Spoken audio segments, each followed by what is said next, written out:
you? Good, thank Good you. to see you. Thanks for coming down from Drayton. Yes, I thought I won't make it because my kids had hockey, so. Oh. Is it okay? Yes, please, They are yes, please. clean, I don't even walk anywhere. And no, you don't walk in the mud. I usually don't, I just get out from the Car car. and go in the house or go into church. You know, I wanted to see. But I No. They're honest, we're good, we're faithful, we're. That's great. It was.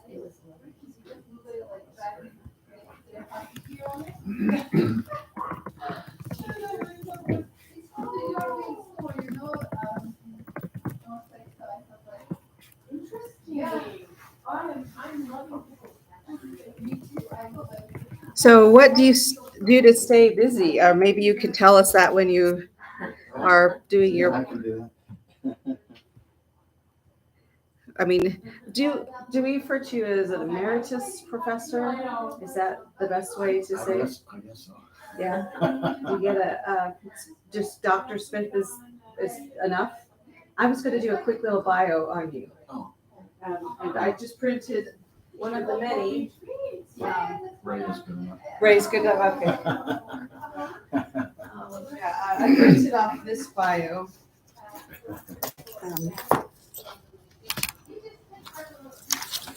Years ago, when I first hit Indiana University, and I was there with David Baker, and I needed to talk to him. I saw him down the hall.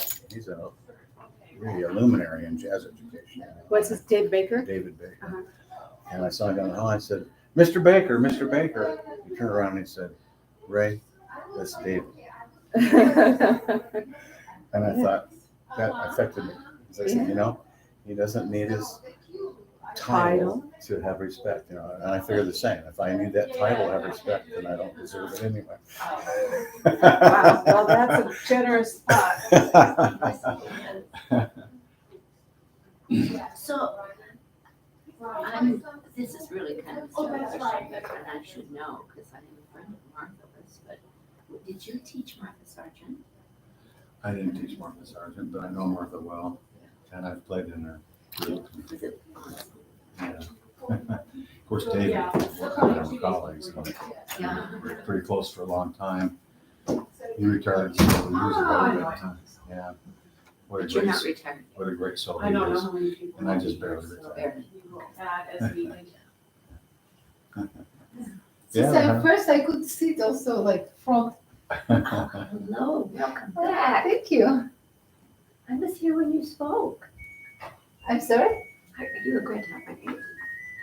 Oh dear. No, your problem is. Okay, I was here once before. Yes, I remember you being there. But looks like I've forgotten what happened.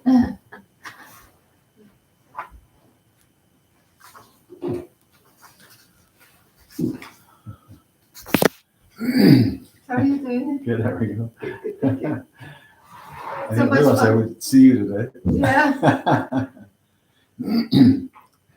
It was through Jane's reference that your students called me. Oh, okay. It's so much fun to play for you. Very lovely, fast lessons. Yeah.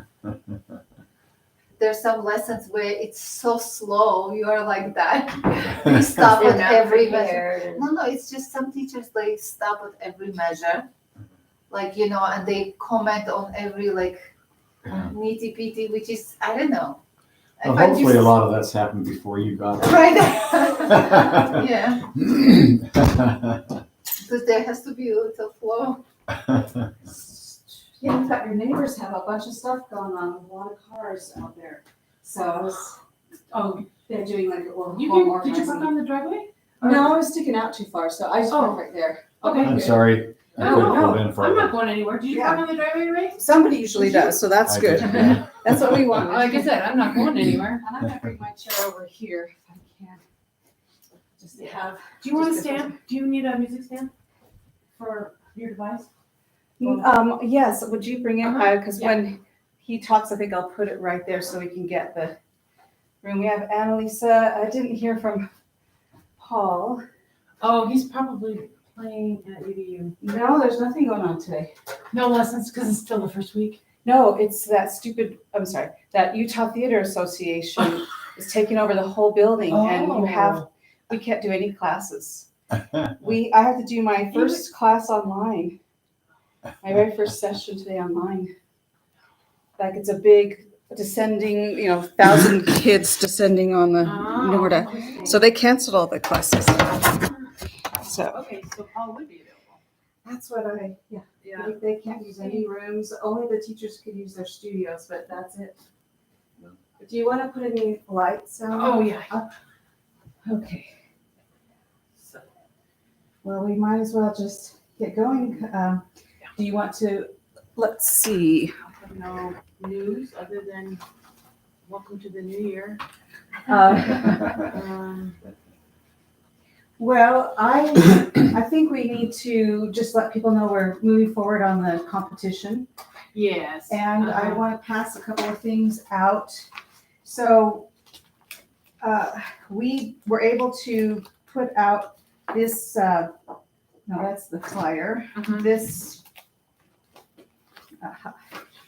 you can pass a couple of these around or take them, or if you know the somebody. little quarter sheets. These are, to the college students when they came for the Utah Music Teachers Association conference in November. And we had a lot of the schools there, handed that around to everybody. I'm good, And but I'll put these on the.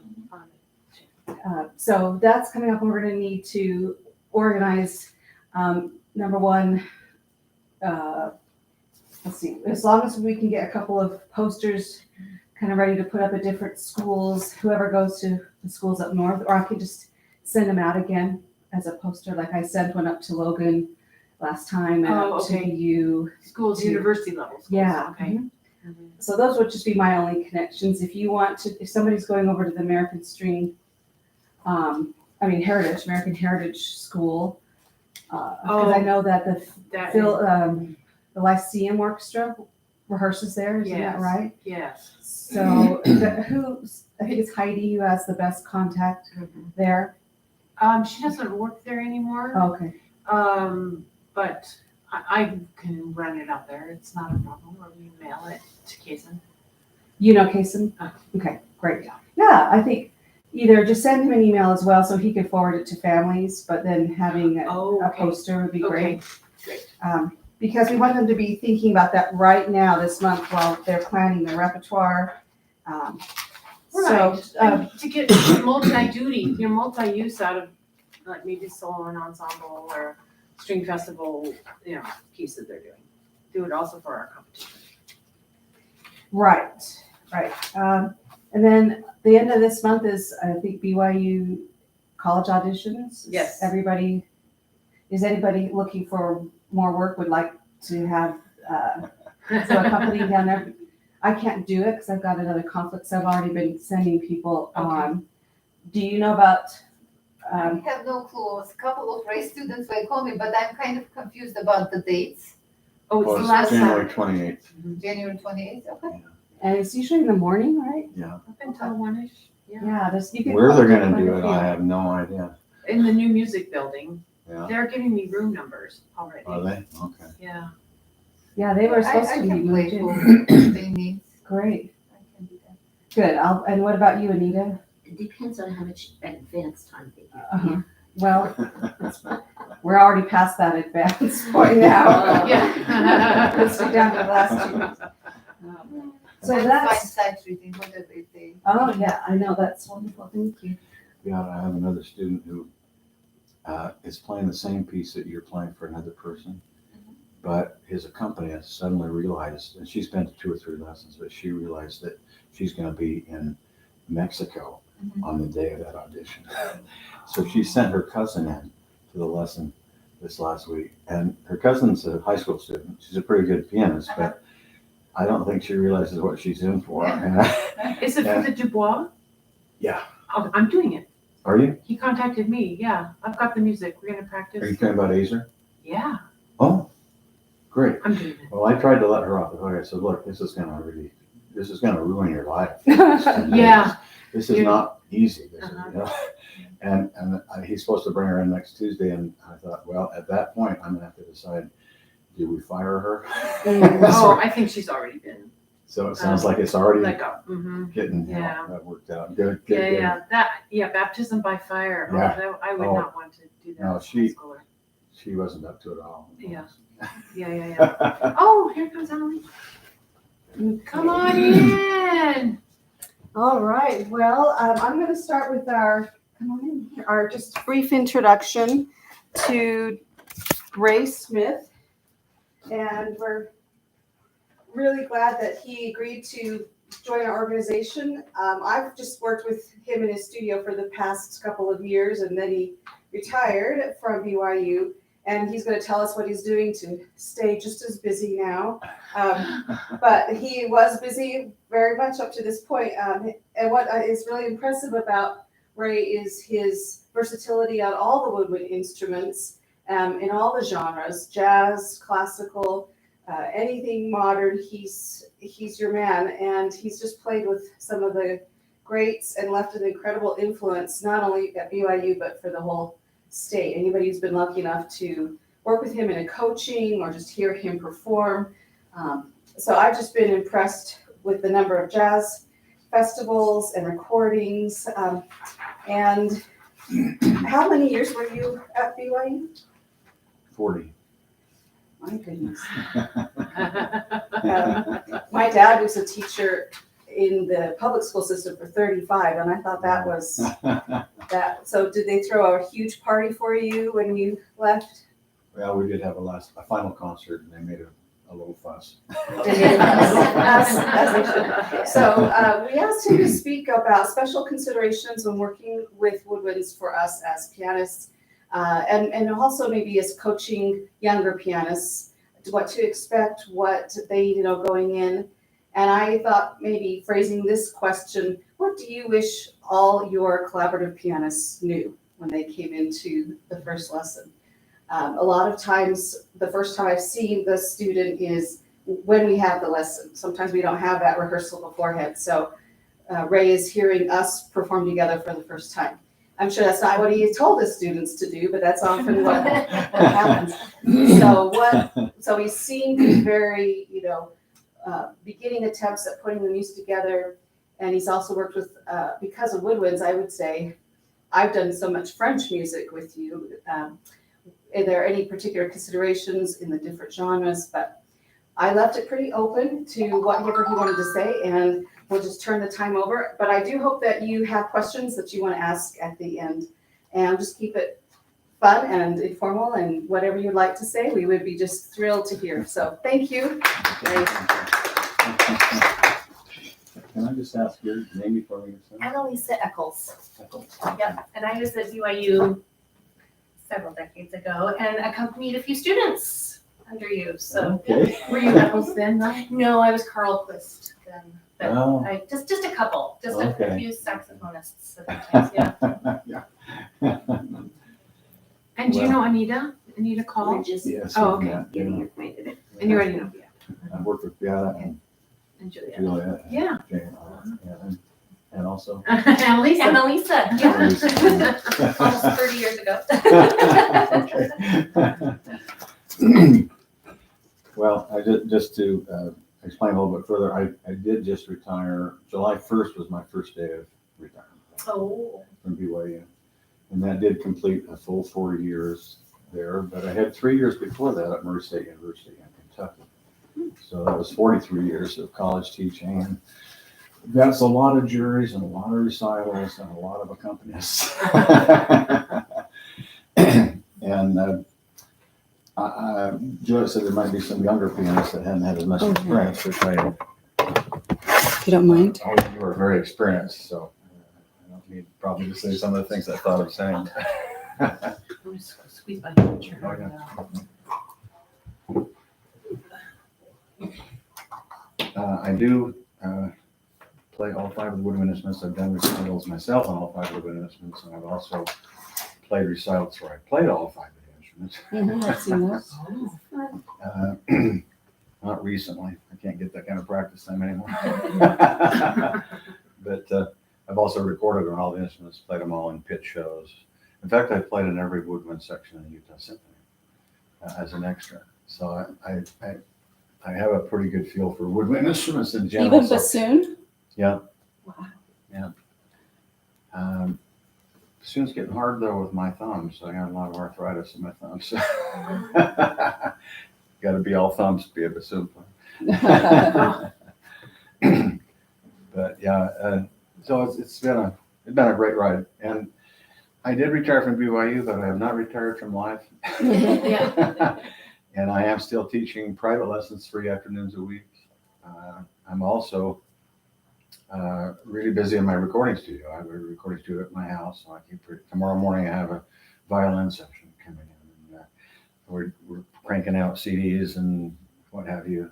Still, I'm a part owner of what we call Jazz Hang Records, but it's the studio is called Studio 10. Anyway, that's keeping me pretty busy. In fact, my hall is lined with boxes from BYU that I still haven't been able to get to. Hoping to get to pretty soon. Anyway, so I think I should start with an apology from all of the wind area in general to all accompanists in general. We are all ears. Honestly, I try to get the students to contact you way ahead of time, to give you good notice, to have more than one rehearsal with you. And it is like pulling teeth. Even this week, student leaving the lesson, pinky promise you're going to call the accompanist tonight. Mhm. And I know what happens, Here they've worked on these hard pieces, and they're just as hard for the piano as they are for the woodwind instrument, that's involved. And yet they expect you to sight read it when they've been working on it for weeks or months. And that's not the only piece that we play. We're doing that for 20 other people. Yeah, I mean, exactly. you know. I know 3 of you are great readers. I'm not sure. I'm sure most of you are. Probably all of you are great readers, but I know 3 of you are at least. And I've been amazed at what Julia can just pull off in the last second, but what Beata can do too. But I really would like him to have more time with you. And I have had I had an accompanist some years ago that was accompanying a lot of my saxophone students at BYU, and they would call and they said, "Oh yeah, I've done that piece. I've got that. I'll just see you at the gig," so to speak. Well, maybe that's okay for the pianist, but it's not okay for the player, the soloist. They need that time with the pianist to be able to get acquainted with the accompaniment, and also to be able to work on intonation. It's a whole new thing to play in tune once you play with the piano. And that intonation issue is enormous, because if you can't play in tune, you're never going to sound good. So it's a problem. I had a student a few years ago, Patrick Glenn was the name, and Patrick came from Pleasant Grove High School, and he was fortunate enough to have a built-in accompanist at home. His brother was really also a high school student, but quite an astonishing pianist actually for high school, very good player. And so they could rehearse quite a bit at home. And I think that his accompanist came to at least 12 lessons before they ever aired it publicly. And they knew it. And consequently, he won the Sterling Scholar for the whole state. He won the chance to play with the Pleasant Grove Symphony, on and on. Top of the list at the BYU auditions to come to school, because they had really rehearsed and worked together. And I always wish for that. But it is really hard to get the students to follow through and contact you earlier and get the music to you earlier and all that kind of thing. And I'll bring it up every lesson. I know they still call you at the last minute, so I apologize. We've never blamed the teachers. Yeah. I feel like they're children, so I'm fine with their students. They're good children for me. Okay. Yeah. And meter, right? They take so much freedom when they are not with pianists. Yeah. As a soloist. Yeah, they try to get them to count the rests, Okay, if there's a 14 measure rest, maybe you don't always count that all out. But if there's 2 measures rest or 2.5 measures or something like that, they need to count that rest every time they practice because then they get with the piano and they're used to skipping it. Causes trouble. So you always count the smaller rests, you know. Anyway, it's a challenge to try to get them ready. And you know, the first time they play music with the piano, it's all of a sudden a brand new piece. They have no idea that was like that. Now it's like, I thought I knew this. You know, you can go back to work, you know. That's why it needs to happen earlier, folks. It's just, but you know what I'm saying because you've experienced it so much. So anyway, I hope that, I don't know. I don't have a lot of hope that's going to get better. I just hope it would. Yeah.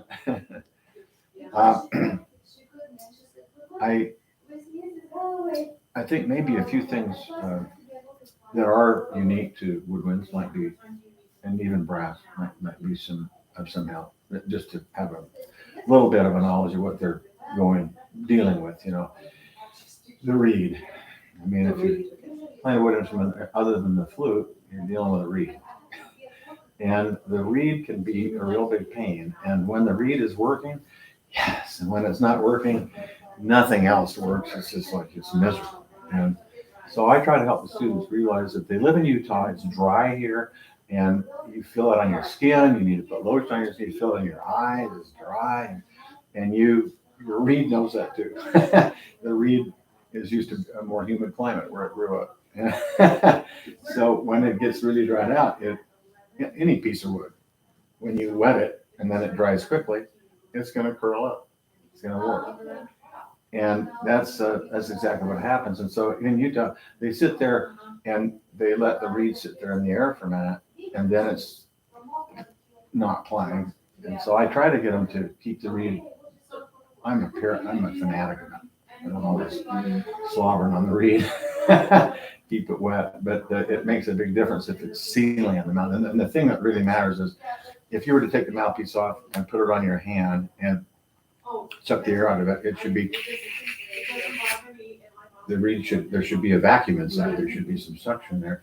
If that's not there, it doesn't respond. It doesn't speak right. It's miserable. And so that means the reed is not flat on the mouthpiece anymore, so it can't seal. So we try to get them to take care of the reeds and keep them flat. You can reflatten a reed and hope that it sticks. You can reflatten it. We have tools that we can help to reflatten it and we kind of get that seal back. But if they let it work, it's a problem. So just be aware they are dealing with that, and sometimes it may go better than other times, depending on just how well that reed's working. Double reeds is another thing, and you know you have to be a plumber to keep a double reed really working. It's, even if you get a reed that's working great, tomorrow you're going to have to do something to it. Can I just interrupt you and say, so a double reed instrument, that's like a bassoon, right? Bassoon or oboe. Oh, oboe. But what's the double part? I only have ever seen just one reed. Why do they call it double? Well, the clarinet and saxophone are single reeds because there's just one blade of a reed against the mouthpiece. Whereas with the oboe and bassoon, there's two reeds against each other. Oh, this is and they're bound together, okay. So they look like one reed, but there's actually two blades. That's why. Now, when you make the reed, it's not two blades. When you make the reed, you actually get it really wet and you fold it, and then you put it on and you tie it on, like the staple for the oboe, for example. You tie it on. And then you work down a ways, and then you clip off the tip. It isn't actually two reeds until you clip off the tip, and it's two reeds. On Saturday, I got to go tour the new music building at BYU. Oh yeah. My husband's company's building it. Anyway, and I saw, like, by these practice rooms, I saw these rooms with sinks, and I was like these big sinks. I'm like, what on earth? And then he looked at the plans, like the woodwind area. With the reed room. Oh, the reed room. Okay, Yeah. that's Yeah, and the oboe and bassoonists have a reed room. They have had for years, and it's a place where they have unique tools and things where they can go and work on reeds. And a serious double reed player should actually, I mean, the ones that really are serious will spend as much time making reeds as they do practicing. It's hard. But one thing you should know about the double reed is that it, as it dries out, it closes up, and you can't get anything through it now. or it's really playing in a lame way. Sometimes 30 seconds back in the water gives it a whole new life. It's playing. I do this in the recording sessions a lot. Give me a second back in the water. But as the reed ages, as it gets older and older, it's going to be more quick that it dries out. Where even sometimes in a recital between movements, they might need to drop it in the water for a minute. So what is the lifespan of a reed around here usually? If you care for it, well, 2-3 months. Okay. If you use it all the time. I got into using. This is really not germane to this, but I got into using lanolin. It's the same stuff they give you at the hospital when you have a baby for nursing. It's called Lancina. It's in a purple lavender kind of box, and that stuff is miraculous on reeds. I don't use it on double reeds because they don't have the same warpage problem. They will, when they dry out, they go flat and they aren't sealing or anything. But once you soak it up, then the reeds will come back together and it should seal. But if it isn't sealing, then there's other things we do. But with the single reeds, that lanolin is miraculous. It really helps the reed stay the same from day to day, and it keeps it from warping. So just did you want to say? No, I know what it is for. Yes. So I tell the students, you don't want to buy this because you got to go in the breastfeeding part of the store. So get your mother to pick this up. So for a pianist working at a rehearsal, do we need to account for them spending a certain number of minutes preparing their reed? Or is it just enough for them to go, all right, it's ready to go? Because I feel like some of them are being rushed into feeling like, I need to rehearse and maybe I need to say, I'll be back in a couple of minutes, take care of the reed. They don't get the reed ready in Yeah. time, yeah. And I try to get them, if you're coming into a lesson, like I used to do, I don't like half-hour lessons. I always teach hour lessons. Mm-hmm. At one point I was doing half-hour lessons with oboe player. Oboe player comes in, takes 8 to 10 minutes to soak the reed fully adequately. Okay. Out of a half hour? Mm-hmm. It's like, no, you need to get this soaked before you get here. If I'm going to a recording session, if I was going to LA East, for example, playing a movie session or something, I always figured I better drop the reed in the water by about 70 seconds out. So when I get there, it's ready. I had a mother call me when I was teaching in Kentucky. They were in Mayfield, Kentucky, in the news recently for all the weather havoc. But it's about 20 miles from Murray State where I was teaching. And she called and she said, could we come over and get a little help with reeds for my daughter?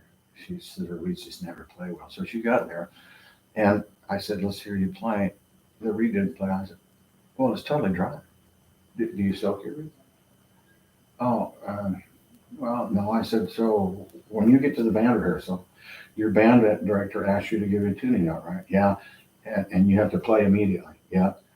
And then I said, do you find, though, that the reed doesn't play very well? And then by the end of the rehearsal, it's playing a lot better? Yeah, that usually happens. That's because it finally soaks up a little bit. So here's what you do, and this is what they ought to do before a private lesson, too. Here's what you do. You get a little container that is watertight, little Tupperware container will do it. Those old film containers I used to use, you can't really get them very well anymore, very much, I don't think. Anyway. Alan's camera, you can get them at Alan's camera. Okay. They process 150 rolls of film a day. Really? Oh So my gosh. people are still using film cameras. Yeah, okay. Well, those little kind of things, I said, you get that, put water in it, put it in your purse. Now, what class do you have before band? English. I said, okay, and how much time do you have between classes? Yeah, 5 minutes. Get English to band in 5 minutes. So she rushes to band, pulls out her reed, oboe, all of a sudden need a tuning note. I said, here's what you do. 5 minutes before English is over, you pull out the reed and drop it in the water. Then when class break comes, you take the reed out and just kind of gently, and then put it back in the reed case and leave some moisture on it, and then go to band. And by the time you get there, it'll be beautiful. It will play really well. So yeah, that is a challenge for double reed playing. And sometimes they need some coaching on that. Hopefully the private teachers give them that kind of coaching.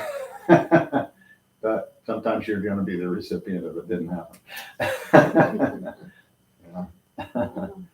But reeds, I remember a student I had that had taken all the lesson with the first oboist of the Pittsburgh Symphony, and he whipped open his reed case and there were like 20 reeds in his case.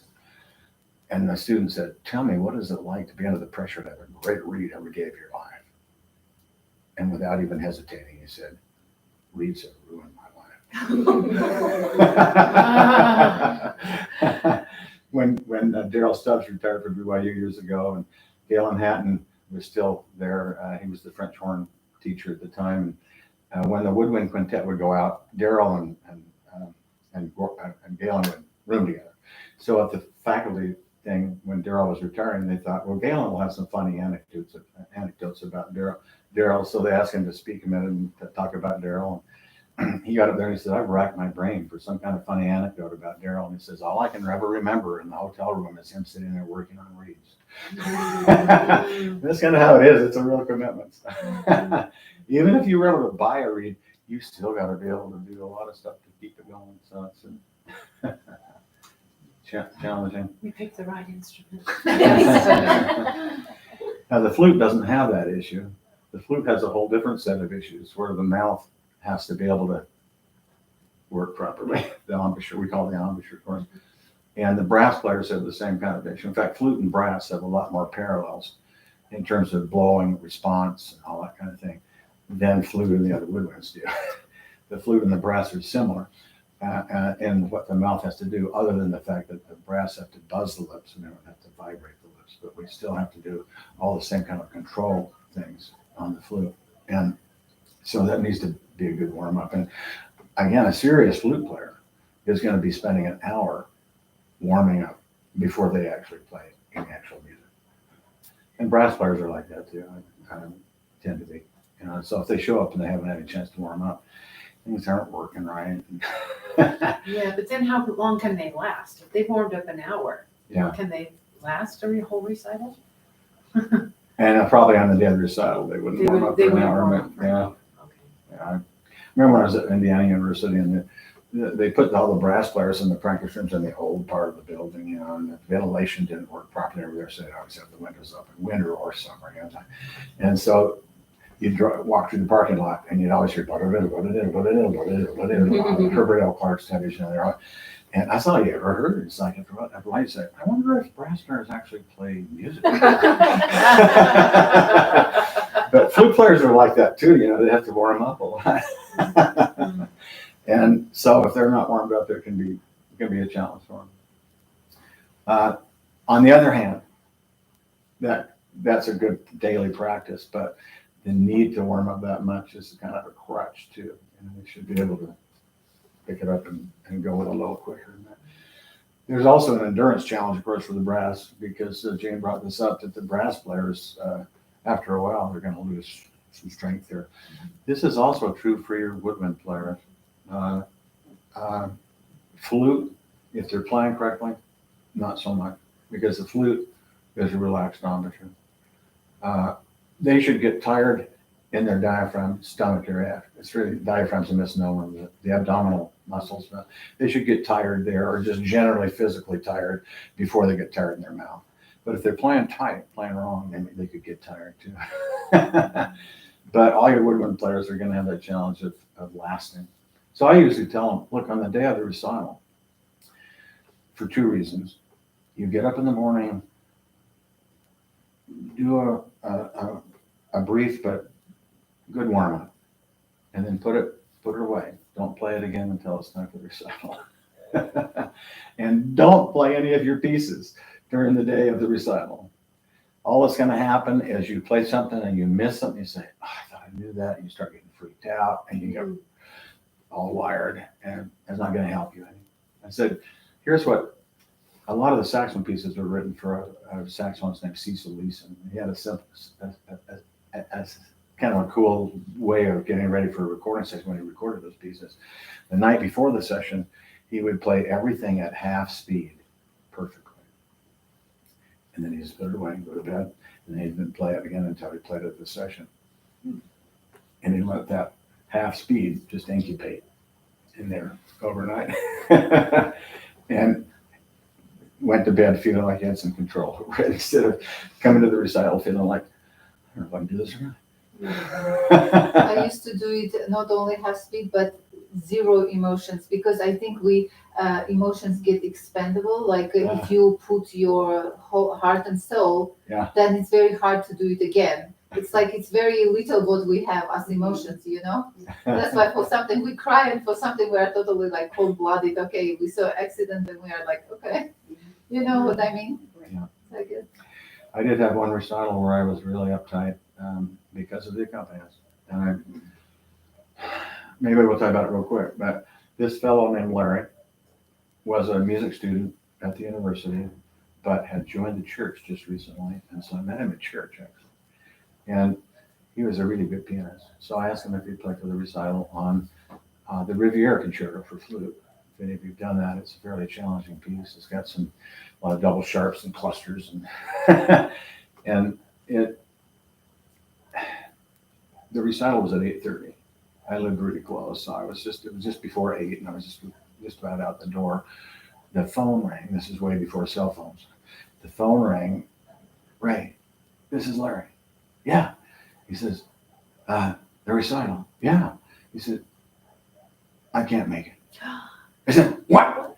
What are you talking about? Of course you have to make it. This is my recital. This is a doctoral recital. You have to make it. He said, I can't. I'm just too nervous. I said, nervous? I'm nervous too. That's not an excuse. That's not a reason. You got to be there. I said, I just can't do it. I said, I had Jeff Shumway playing on it recital too. In fact, Jeff played for me almost on my recital. We were good friends. And so I said, he wouldn't back down. So I said, where's the music? He said, it's in my locker at school. I said, would you meet Jeff Shumway there and give him the music? So Jeff met him there, called Jeff, and Jeff met him there. And Jeff looked at me and said, Larry, this is not sight readable on your doctoral recital. It's a hard piece. And somehow he convinced Larry to play. But I'm the whole half hour going like, what's happening? What's going to happen? You know? We got there and it was well, it turned out that Larry played, but I was still so uptight. I mean, I was sweating, my flute was sliding around on my chin because I was so I've never uptight. heard of that. Pianists would flake out. We would never Wow. do that. Wait, no. No, that's not in our work ethic. I found out later that before he joined the church, he'd been on LSD and that he was having hallucinations and flashbacks. It wasn't actually just being nervous and stuff. It was more serious than that. So, but still, I was the victim of it. There are drugs actually now for that very thing. You can For take nerves? drugs to relax, Yeah. anti-anxiety. You just needed to take a different drug. That's what I'm saying. A lot of pianists have also anxiety. I've never had anxieties. I was always But you always just have very a calm problem. personality. So how did the doctoral recital turn out? I passed it. It turned out okay. I did okay, but I wasn't feeling okay. Can I ask what their breathing when they are nervous, and does the because obviously for woodwinds you need the correct breathing technique and stuff. Is there anything pianists can do to help in terms of calming things down? Yeah, well, that's a good question. I don't know what you do other than just be confident in them Yeah, and yourself. Yeah. help them to feel at peace a little bit. Hey, you got this and we're good. Mhm. Let's go out and make some music. My big spiel on getting nervous is, and I don't want to take the time to go into it all now, but it's basically that in a nutshell, what causes stage fright? Self-centeredness. You're thinking about yourself. You're thinking about, what are they thinking about me? Are they impressed? Oh my gosh, did they hear that mistake I made? How do they feel about me now? Is their estimation going down? And me, me. The whole key to that is to get into an other-centered mode. And I try to get them to spend an hour before the recital, just meditation, prayer, even in the scriptures, and get prepared mentally. So that mental and spiritual preparation is just as important as all the physical preparation, all the musical preparations you've been doing for months sometimes. Could all go down, just be right down the tubes if you don't get yourself mentally and spiritually prepared as well. I try to get them to get into an other-centered mode where they're playing for others. And you could kind of help create this attitude perhaps that hey, we've got some great music here. This is cool stuff. And we're going to share this in such a way that we're going to lift people and build them. They're going to walk out. I've had people come to send me a note after a concert and say, this was a synthesis concert, but it's like, I didn't think I had time to come to the concert tonight. I just feel like the weight of the world is on me. I got so much, but my roommate twisted my arm and got me there. And I have to tell you, I felt like I could conquer the world when I walked out of there. Thank you so much. If we can do that for people, and I try to get my students in that mode when they're coming up against a high pressure situation. Maxwell Maltz, anybody ever read that book, Psycho-Cybernetics? What's the book? Goes clear back to 1960, but it's I've heard of it, Psycho-Cybernetics, Maxwell Maltz. You may have read The Inner Game of Tennis. Yes. Yeah. It's all based on Maltz, and yet he does no credit to Maltz whatsoever. But there's something, and there's a chapter in the original Psycho-Cybernetics book called Turning Crisis into a Creative Opportunity. And it has nothing to do with music. You have to make all your own applications to music, Same with Inner Game of Tennis. You have to make your own applications to music. Now, Barry Green's come along and tried to make the applications to music. For you, it's not as It good. didn't Yeah. work. Yeah. But I mean, the idea of how to turn crisis into create opportunity. And, part of what I don't know, we're going to get into this, but part of what he talks about is you have to convince yourself that this isn't actually a life or death situation. I mean, when we walk into a recital, it's like life or death. If I mess up, I'm going to die right there on the spot. As far as I can tell, it's never happened. The pianists feel the double responsibility because what about this poor kid if we skip something and he's lost his line, his college life on the line. So we do feel a lot of anxiety sometimes. And they do, it is really important to these kids a lot of times. I mean, the concerto competition, my chance to play with the orchestra, or my entrance into BYU and be able to be a music student, or, you know what I'm saying? It's really important to that kid. And that's why the pianist does have to be responsible for that, to that student for that, because it is important. On the other hand, I try to help them realize what's the worst thing that could happen? And this is what Maltz talks about. So what's the worst thing that could happen? Imagine that. And you have to be honest with yourself. What's the worst thing that can happen? Could you live through it? What would it mean if it actually happened a month from now? What would it mean 5 years from now? And then you realize, maybe this isn't that big, hairy deal that I thought it was. And I've had so many of those now that, okay, you live past it. Yeah. Right. I like to remember what I think it was Pablo Casals, famous cellist, said. If you make a mistake, don't let anybody know, but just break their hearts with the next phrase. Yeah. And I love Pablo Casals. I read his Joys and Reflections when he was 24. He visited this country, some friends in the Bay Area, and they took him mountain rappelling. And so he was coming down a mountain, and somebody from up above kicked down a rock, and his hand was just a bloody mess, his fingering hand for the cello. And the first thing he said was, "Thank the Lord I never have to play the cello again."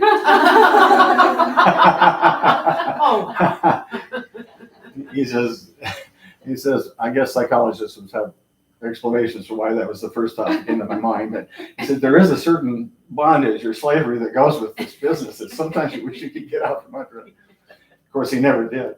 And at age 95, he was still practicing 6 hours a day. Because he could get better. And, He thought he could get better. Yeah, the newspaper reporters, Mr. Casals, I understand you're still practicing 6 hours a day. You're 95 years old. Why are you doing that? He says, because I think I'm seeing improvement. Oh my goodness. You're seeing improvement.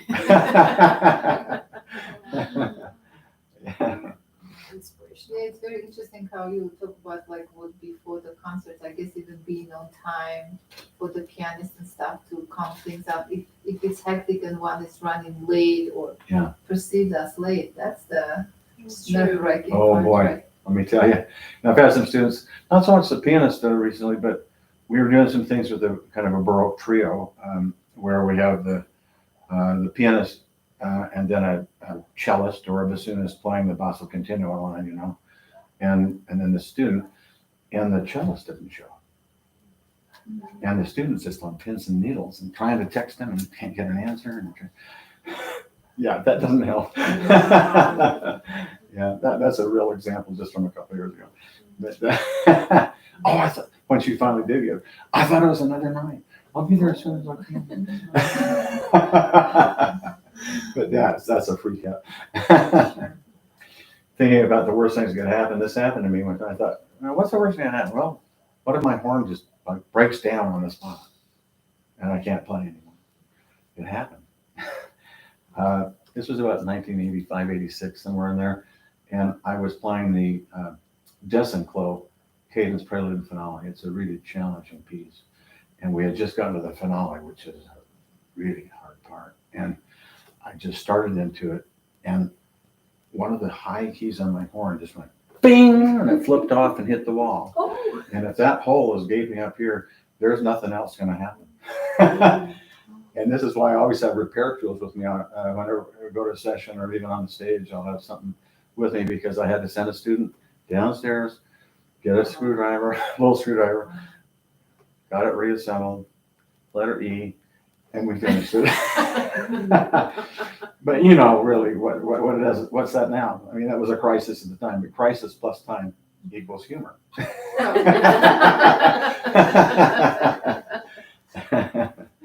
So anyway, yeah, that's a whole other topic.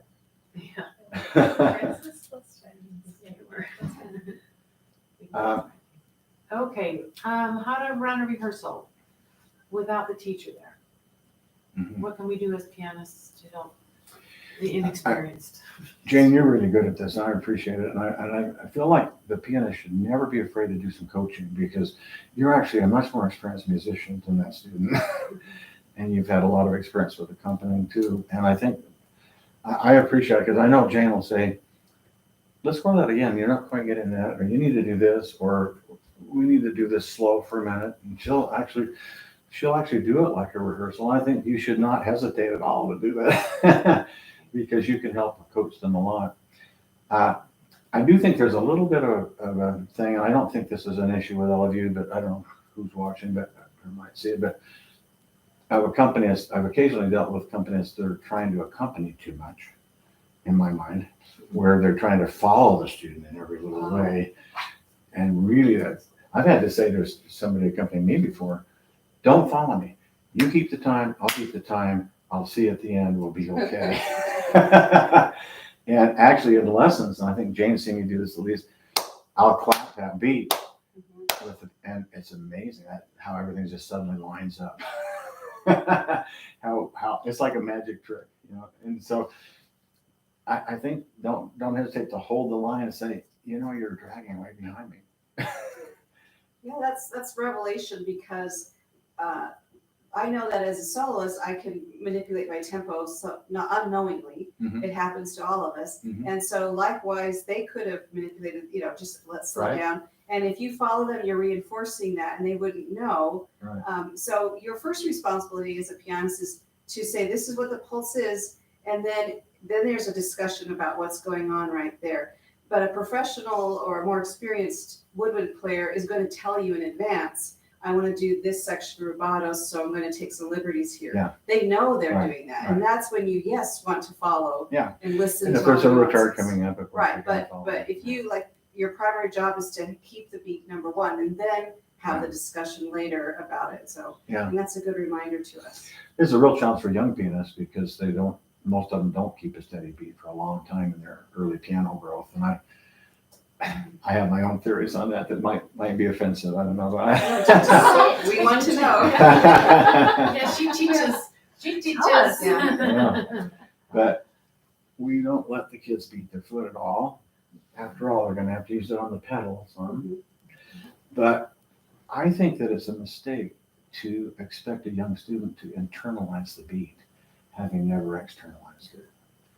And I've found that with the students where I have externalized the beat, they become much better counters, much better rhythmically. And then I can help them coordinate and say, okay, every time your foot goes down and up, that's one beat. So if it goes down, how much is that? A half. Okay. What if it only comes up? Okay, that's a half. What if you have a dotted quarter note? How do you beat that? Let's see, you have to be down, up, down. Exactly. And it helps. And then when we get 16ths, 2 on the down, 2 on the up, da, da, da, da, da, da, da, da. Now we can have 1 on the down, 2 on the up, da, da, da, da, da, da. We got 2 on the down, 1 on the up, da, da, da, da, da, da. And I found that by coordinating it to an external beat, it really does help them to grow rhythmically. And then they have to interpret. But in the process of that, yes, we don't want people clomping their foot on the stage either, you know. And of course, they've got to be able to be available to the pedals. So, but I think that is a mistake with younger students not to let them externalize the beat at first. So that's just I always felt that basically any music composition, not I felt, that's factual, it's a pitch and rhythm, right? If it's not these two elements, it's not the piece. Yeah. Therefore, one has to be very precise Yeah. in those. Yeah. Otherwise, it's not the right piece. Right. I mean, I understand a little bit freedom here and there, but Now you saw me working with Caden the other day on the, was that you? Yeah, with Caden on the Duval where I was helping him realize the That was rubato on great, the yeah. front part of that thing, you know. But then over here, this is tempo. what you were showing was so natural. It's like these beautiful lines, you know. Yeah. I guess some people have good intuition, but Yeah, but I think you should coach in the rehearsals and not feel like I just have to go with this kid, whatever he's doing. I think you should say, hey, we got to come together on this. And I feel like you're really dragging here, you know, whatever that it might be. I can't follow you. I think you should help them learn to. Most of you see me do this at some point in the lesson where I say, look, you're the conductor here. It's just like you have a baton. You've got to help your pianist know where to come in with you and so how do you do that? Well, what do you get at school when the band director gets something, starts a piece? You get a preparation beat, one preparation beat, right? Or your orchestra director or whatever. That one beat is loaded with information because if I make that beat like this, that's totally different kind of piece than if I make the beat like this. And you have to create that in the way that you set this up for your pianist.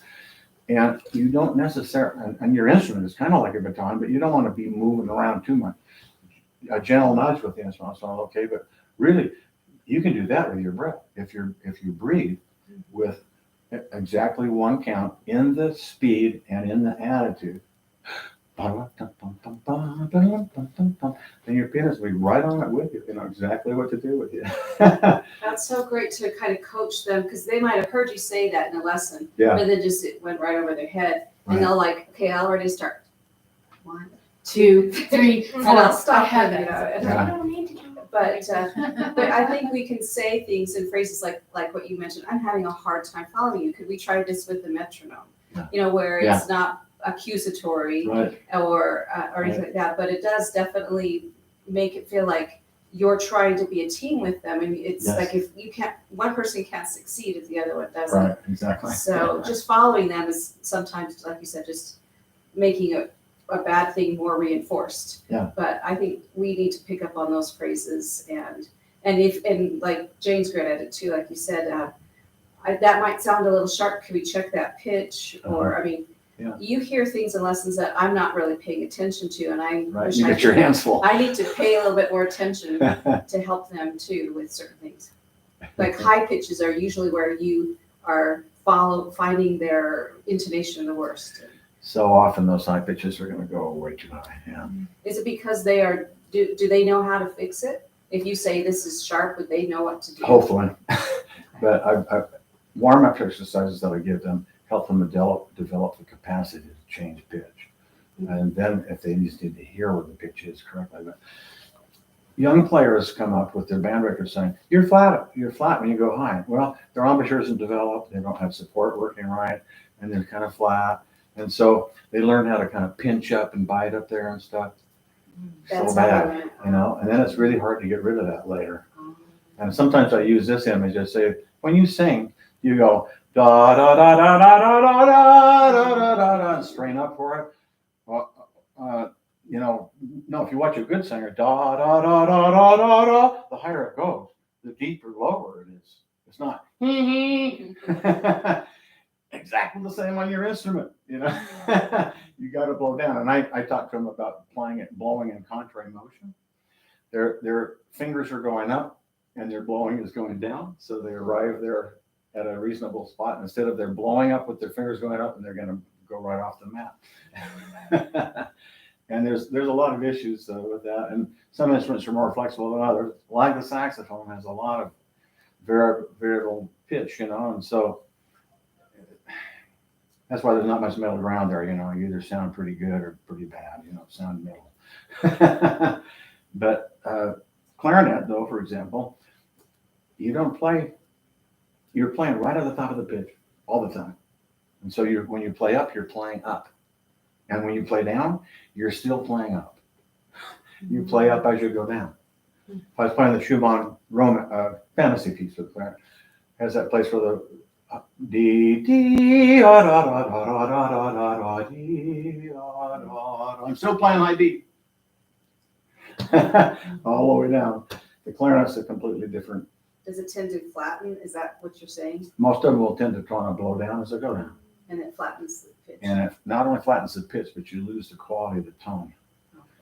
Because the tone gets a little more spread and doesn't have the clarinet tone that we're accustomed to is the tone that's achieved right at the top of the pitch. What I mean by that, if I took the mouthpiece alone and I played, the highest I can play is a C on the piano. Where do I want to play when I play the clarinet? C. I want to play right at the top, all the time.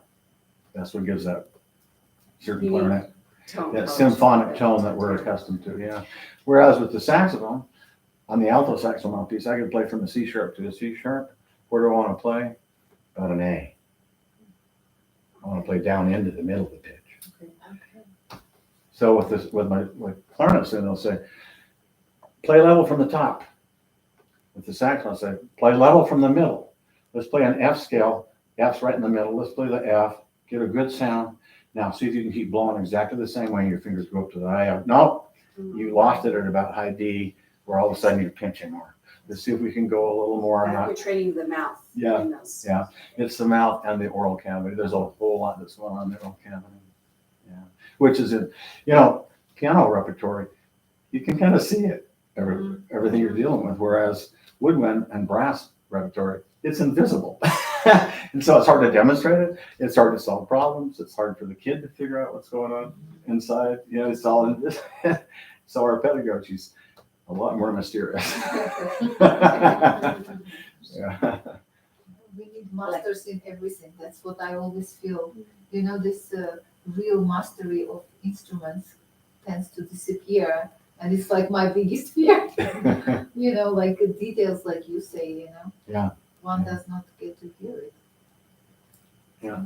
And that, you don't really need to know all this necessarily, but the way the saxophone players want to do that, oh, you're sharp up there. They want to loosen. Okay, so you loosen, we call it lip it down. Well, the tone's gone. Even if you arrive at the pitch, it's not the tone you want anymore.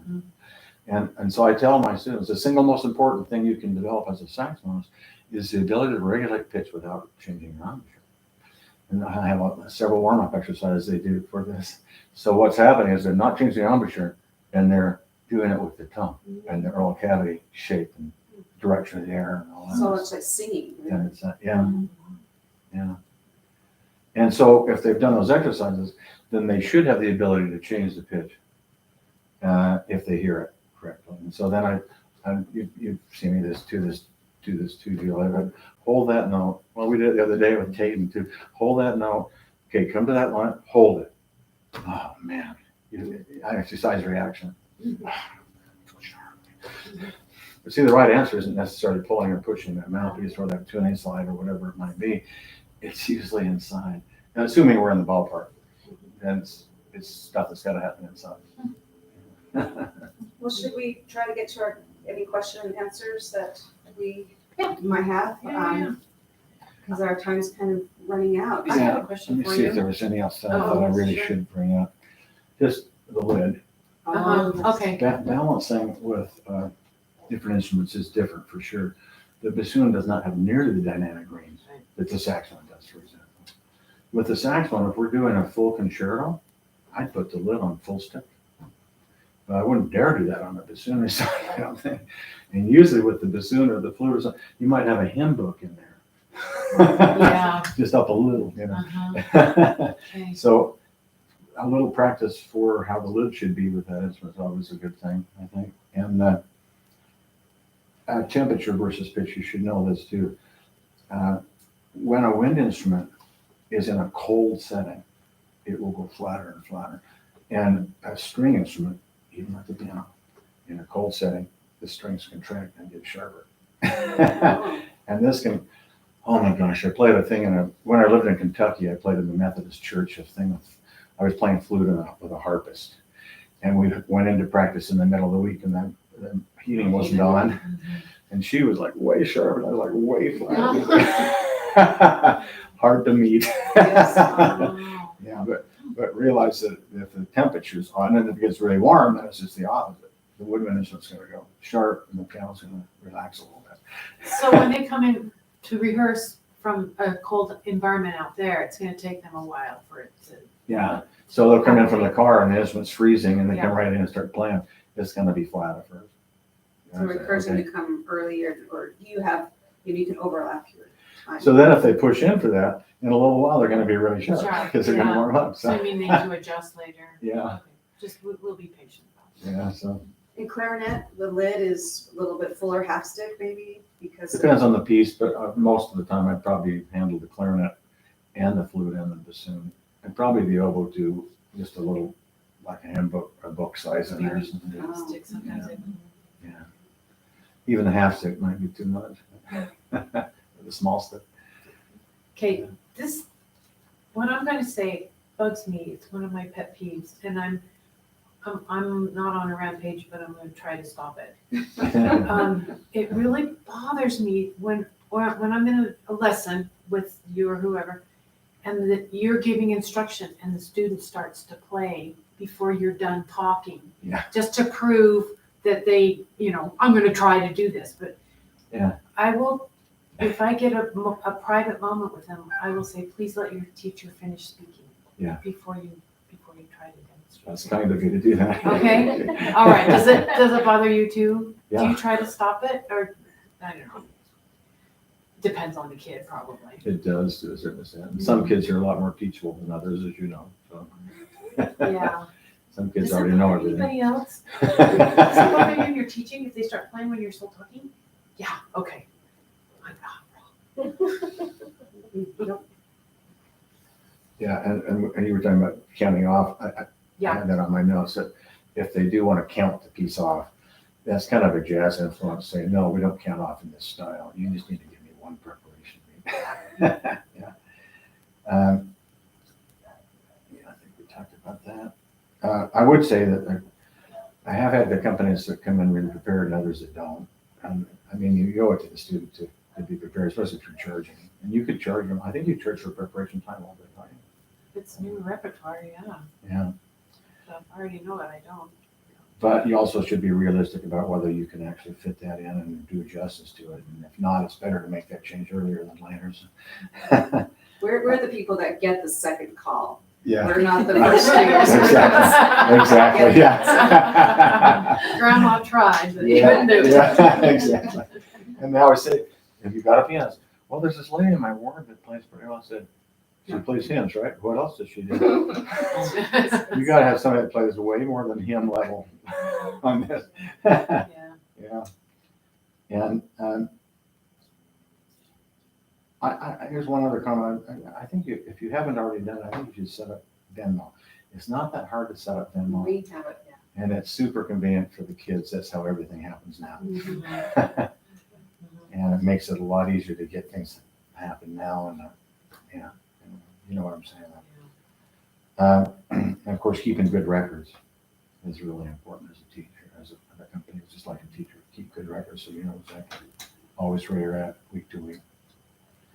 And taking care of business. I don't have to say this to any of you, but some years ago I had a student, accompanist, young accompanist, excellent, amazing pianist, amazing accompanist, phenomenal. but he could not take care of business. He never answered a text, he never answered a phone message, and it was really hard to get him to ever respond, and it really hit and I took him aside on a couple of lessons and said, look, as the student was leaving, I took him aside and said, look, you have an amazing future if you can learn to take care of business. But I don't care how good you are, if you can't take care of business, you're going to be out of business. And that's one of the bailouts that Jane did some years ago, because he was accompanying one of my students on a Sterling Scholar final interview and didn't show. And Jane, bless her heart, she in the last second stepped in and took care of it. And ever since then, it's like, he would be great if you can get him to be there, but I don't dare recommend Yeah, if you can't count on it. it. If you'll do that once, it might could happen again. So maybe this is a good place to plug our competition. If you do come across a great pianist and woodwind player, Even high school. even high school, we have a competition. It's by video, and we'll give it. Why don't we give them one of these live? They submit a video and they can win cash. Oh. And then there's it's the a winner's pianist contest. who's winning, not the soloist. Yeah. Right, the pianist will be judged, not the soloist. We're turning the tables.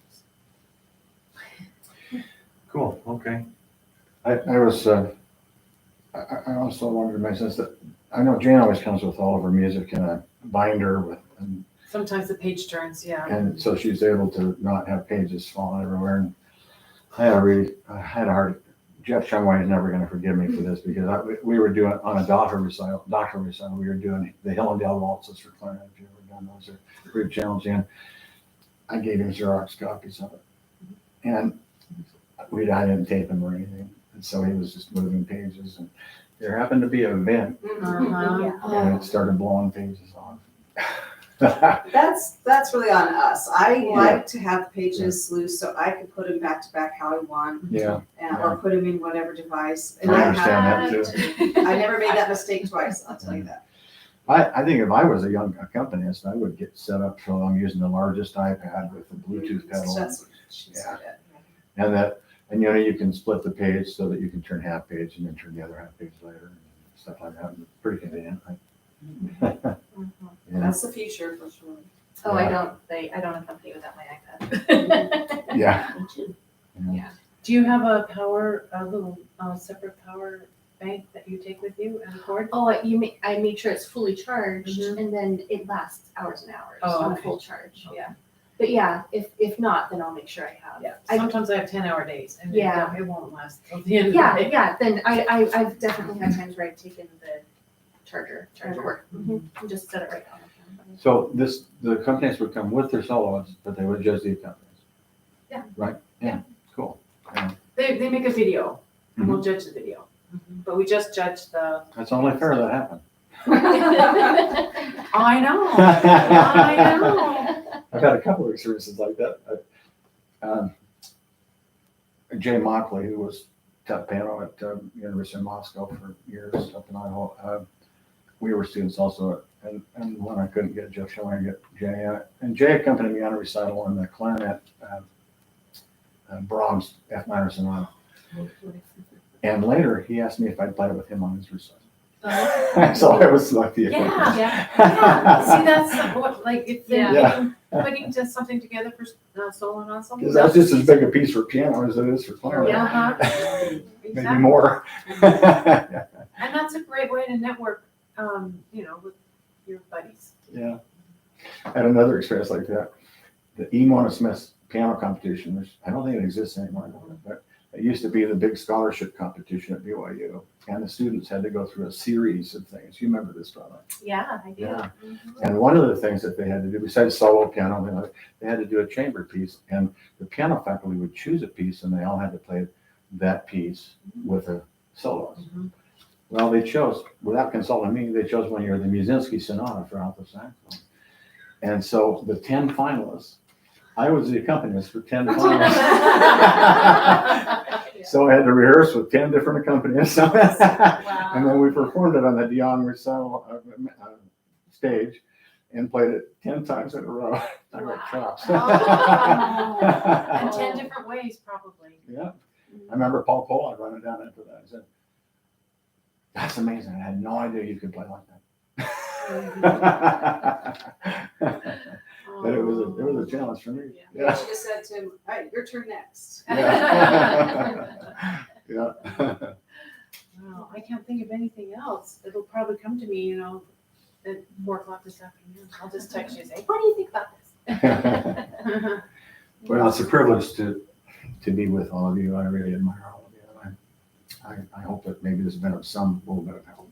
You've got a full page of notes. Yeah. But we can always learn, just like Pablo Casals. Yeah. If just because you do something for a long time, if you get to the point where it's old hat and you're not thinking about learning, it becomes dead to you, and you don't have any new jeu de vivre to offer the student. And a lot of times you're kind of like a second teacher, and you're definitely a second influence. And another reason that teachers want their students to rehearse is because they want their students to pick up on the musicality of that the pianist is inserting. Mhm. They want it to absorb through osmosis, Yeah. and listening. Mhm. Because otherwise they're just listening to one single recording a whole bunch of times. Mhm. It's not the same as being in the room when the music is being created. Right. So Plus, if they listen to just one or even several recordings, I might play it way differently than what they're listening to. So they can't count on, that happening. or at least have a conversation about how they want it. Yeah. Which you mentioned recording just reminded me if you have a student that needs to record something, Oh, there's a yeah. recording studio. And, Do you have a card or it's called Studio 10? Do you have a website or just contact you? I do actually, but I haven't got it really I know. published yet. I have several websites, but that one, the particular Studio 10 website. Uh-huh. But jazzhangrecords.com would be an easy way to. Can you do video? RaySmith.photoshelter.com. Oh, wow. Photo website. I do photography too, and I have a photography studio. I need a headshot. Yeah? Oh, come over. Yeah. Yeah, I'm happy to do. I've done headshots a lot. Okay. A little while back, I had Becca Pacheco and a young cellist. He was in the Lyceum Orchestra at the time with Caden. Anyway, we recorded I think it was a Sanson. I can't remember what it was. Anyway, later I saw that they posted it on the internet with him playing this upright piano, or her playing this upright piano, and him playing on this deck up at Sundance or somewhere in the canyon, something. But it was a recording we made in the studio. They'd put with it. Well, thank you Thank so you, much, Ray. Ray. This has been a Yay. pleasure. We have a larger group, and I think the holiday weekend was a bit of a deterrent for that. But we apologize.